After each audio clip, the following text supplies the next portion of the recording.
Here are 5 steps to understanding the EU customs union. Number 1. It's the biggest customs union in the world.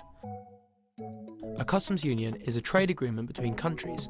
That means no customs duties, no quotas or declarations as goods move around the member states. They collectively agree on trade deals with countries outside the union.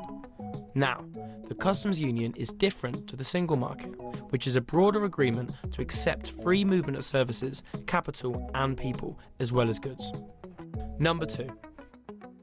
The trade between member states in the EU customs union is as frictionless as possible. For instance, car manufacturers can import parts quickly from countries within the EU without fees and paperwork. Outside the EU customs union, businesses could face extra fees and border checks. So, when the UK leaves it, it could slow the arrival of parts to the UK and delay production.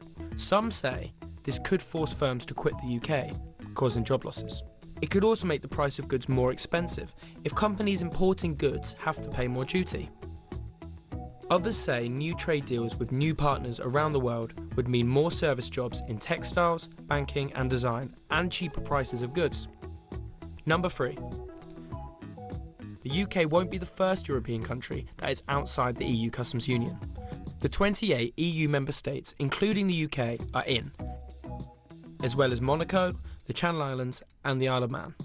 Norway, Iceland and Liechtenstein are inside the single market, and Switzerland is almost fully in it. Gibraltar and the British Overseas Territories are outside both. Then there's Turkey, Andorra and San Marino. They're outside the EU customs union, but they have separate customs agreements with the EU covering certain goods. Number 4.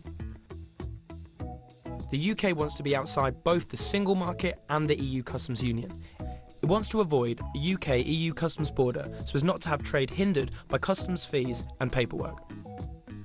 But it also wants to have the freedom to do trade deals with the rest of the world. Michel Barnier, the EU's chief Brexit negotiator, says no. The UK can't have frictionless trade if it leaves both the customs union and the single market. Number 5. Leaving the EU customs union could affect the UK's land border with Ireland. So, when the UK leaves the EU customs union and Ireland remains in it, there will need to be a new border arrangement. Both sides want to avoid a hard border for goods and movement, but so far there's been no agreement on a solution.